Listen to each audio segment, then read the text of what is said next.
ఏం చేస్తున్నారు అత్తయ్య? అమ్మ గోడ్చిక్కుడుగా ఉడకబెట్టుకున్నారా? ఉప్పేసి ఉడకబెట్టుకున్నాం. ఉడకబెట్టుకొని కొంచెం చల్లగా అయినాక ఇట్లా నార తీసుకుంటే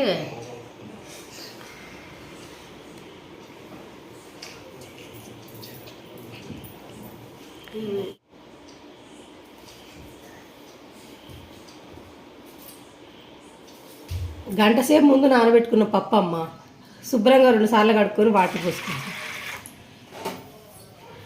మూత పెట్టి ఉడికించుకుందాం.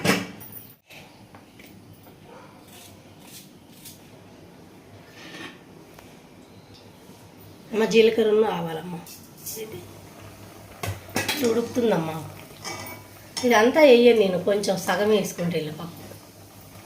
అమ్మ ఉల్లిపాయలు వేస్తున్నాను.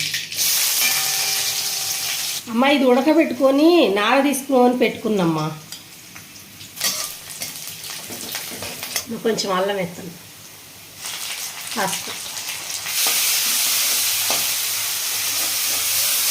ఒక పెరిగేది కరివేపాకు.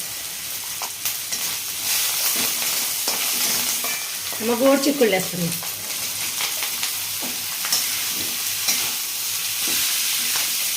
మూత పెట్టి మగ్గించుకున్నామమ్మా.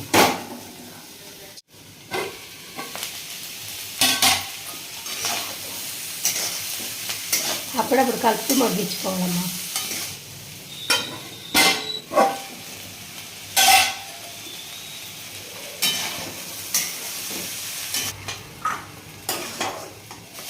అమ్మ ఇది ఉడకబెట్టి తీసుకున్న పప్పు వేస్తున్నామ్మా.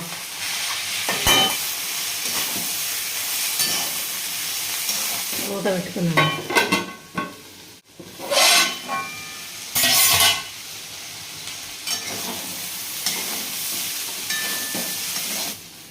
మా కారం అమ్మ,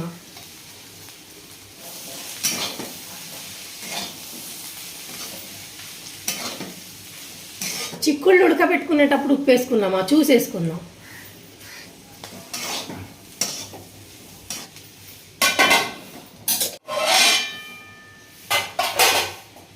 అమ్మ ధనియాల పొడి అమ్మ,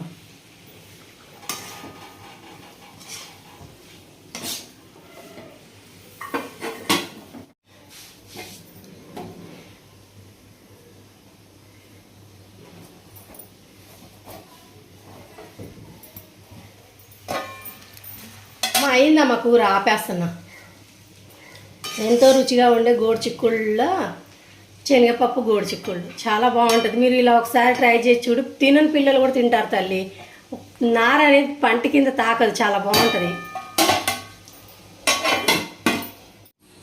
అమ్మ నార తీసి శనగపప్పు వేసి వండుకున్న గోడ్చిక్కుళ్ళ కూర ఇలా ఒకసారి ట్రై చేసి వండుకొని చూడండి. మీకు ఒకవేళ ఎలా కుదిరిందో నాకు కామెంట్స్లో చెప్పండి అమ్మ.